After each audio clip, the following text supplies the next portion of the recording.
এগুলা কি নিয়ে বসলা তুমি?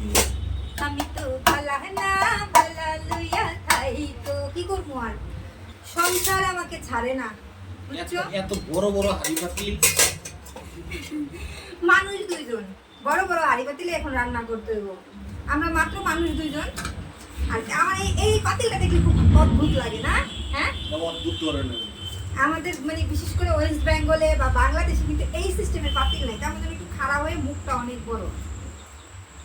এই হচ্ছে আমার সংসার, এখন বর্তমান সংসার এইগুলাই। এই আজকে রান্না করবো, বাজার টাজার নিয়ে আসছি, কি বাজার আনলাম সেটাই এখন শেয়ার করি। কি আর করবো বলেন, আসলে ব্লগ ভিডিও প্রতিদিন দিতে হয়, তো যেহেতু ট্রিটমেন্টে আছি প্রতিদিন ব্লগ ভিডিও বানানোর রিসেন্ট সময়ও পাচ্ছি না, যার কারণে এগুলাই এখন দেখাই। অনেকে হয়তো অনেক ভাবতে পারে যে দিদি এগুলা কি দেখাচ্ছে, শিক্ষণীয় কি আছে, কিন্তু শিক্ষণীয় ভিডিও বানাইতে হলে একটু সময়ের লাগে, অনেক ব্যাপার স্যাপার আছে। যেহেতু এই পেজগুলো আমার রানিং পেজগুলোকে রানিং করে রাখার জন্য আমার প্রতিদিন ভিডিও ছাড়তে হয়, তো আপনারা এই কিছুটা দিন আমাকে একটু সময় দিবেন, সাপোর্ট করবেন। আশা করি যে আপনাদের জন্য আমি সামনের দিকে শিক্ষণীয় ভিডিও উঠাইতে পারবো। এইটা কি ওয়ান পিস বেগুন,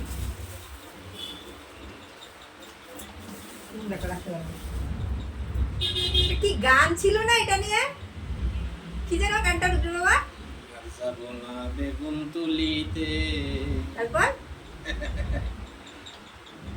গানটা ছিল বেগুন, ভুলে গেলাম তো গানটা, তাও তো একটু। আর যাবো না বেগুন তুলিতে, তারপরে একটা মাছ আনছি। আসলে আলুর কিলো 50 টাকা ভারতবর্ষে। দেখেন, যারা বাংলাদেশে থাকেন তারা অনেক কিছু ভাবেন যে আপনারাই অনেক দাম দিয়ে খান, আসলে না, এখানেও কিন্তু আলুর কেজি 50 টাকা। 50 টাকা দিয়ে 2টা আলু আনছি তার জন্য।